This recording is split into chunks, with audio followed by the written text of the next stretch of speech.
నమస్తే, welcome to gossips garage. ఆ నేత రాజకీయాల్లో సీనియర్, 40 ఇయర్స్ ఇండస్ట్రీ. వైసీపీలో నెంబర్ 2గా చక్రం తిప్పారు. కీలక శాఖలకు మంత్రిగా పనిచేశారు. రాజకీయంగా ప్రత్యర్థులను తొక్కి పడేయాలన్నంత కసితో పావులు కదిపారు. కానీ ఇప్పుడు రోజులు మారాయి. సీన్ రివర్స్ అయింది. రిటర్న్ గిఫ్ట్ ఇచ్చేందుకు ప్రభుత్వం పావులు కదుపుతోంది. ఎన్డీఏ ప్రభుత్వం ఫిక్స్ చేసిన టార్గెట్ నెంబర్ 1 ఆయనే అట.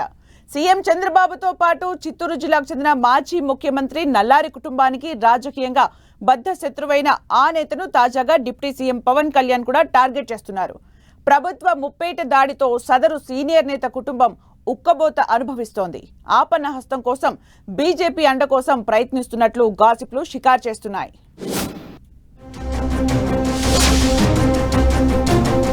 గత ప్రభుత్వ విధానాలపై కూపీలాగుతున్న ముఖ్యమంత్రి చంద్రబాబు ప్రభుత్వం వైసీపీ సీనియర్ నేత పెద్దిరెడ్డి రామచంద్రారెడ్డి చుట్టూ ఉచ్చు బిగిస్తున్నట్లు తెలుస్తోంది. సీఎం సొంత జిల్లాకు చెందిన పెద్దిరెడ్డికి చంద్రబాబుతో విద్యార్థి దశ నుంచే రాజకీయంగా వైరముంది. కానీ ఎప్పుడూ పెద్దిరెడ్డిని టచ్ చేయని చంద్రబాబు తొలిసారి పెద్దిరెడ్డి కుటుంబాన్ని ముప్పతిప్పలు పెట్టేలా అడుగులు వేస్తున్నట్లు చెబుతున్నారు.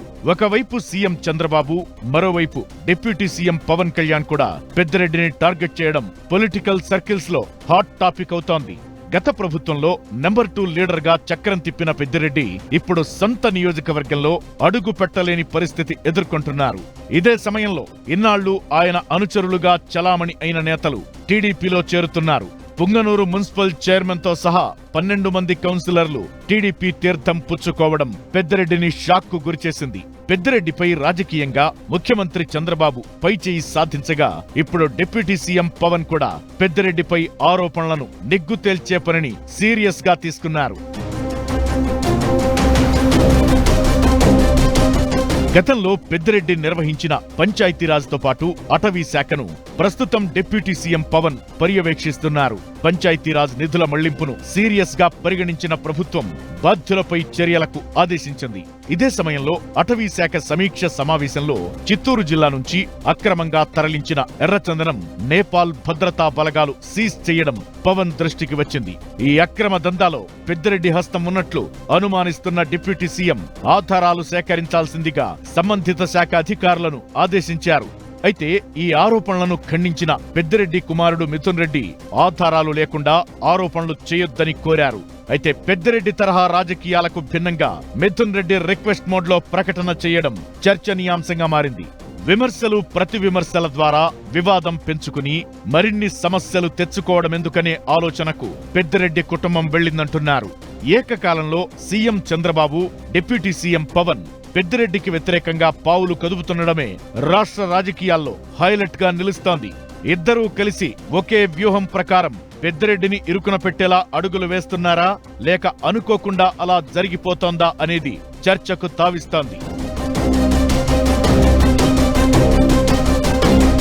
కుప్పంలో చంద్రబాబును ఓడిస్తానని పెద్దిరెడ్డి, పిఠాపురంలో పవన్ కు వ్యతిరేకంగా మిథున్ రెడ్డి గతంలో రాజకీయం చేశారు. ఈ విధంగా సీఎం, డిప్యూటీ సీఎం కు పెద్దిరెడ్డి కుటుంబం శత్రువుగా మారింది.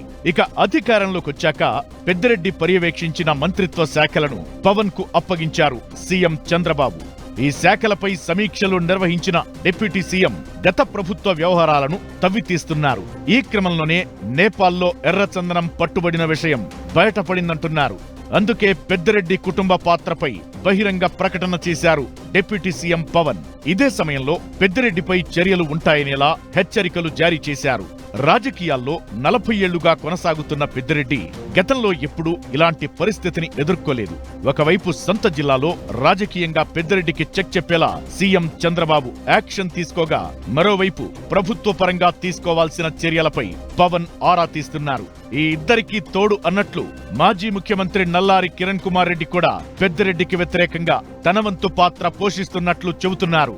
చంద్రబాబుతో పాటు కిరణ్ కుమార్ రెడ్డితోనూ పెద్దిరెడ్డికి రాజకీయంగా వైరం ఉంది. అధికారం కోల్పోయిన తరువాత బీజేపీ అండతో ప్రభుత్వం నుంచి రక్షణ పొందాలని పెద్దిరెడ్డి ప్రయత్నాలు చేస్తుంటే బీజేపీలో ఉన్న కిరణ్ కుమార్ రెడ్డి అడ్డుకుంటున్నారంటున్నారు. మొత్తానికి ముగ్గురు నేతల ముప్పేట దాడిలో పెద్దిరెడ్డి కుటుంబం ఉక్కిరిబిక్కిరవుతోందంటున్నారు.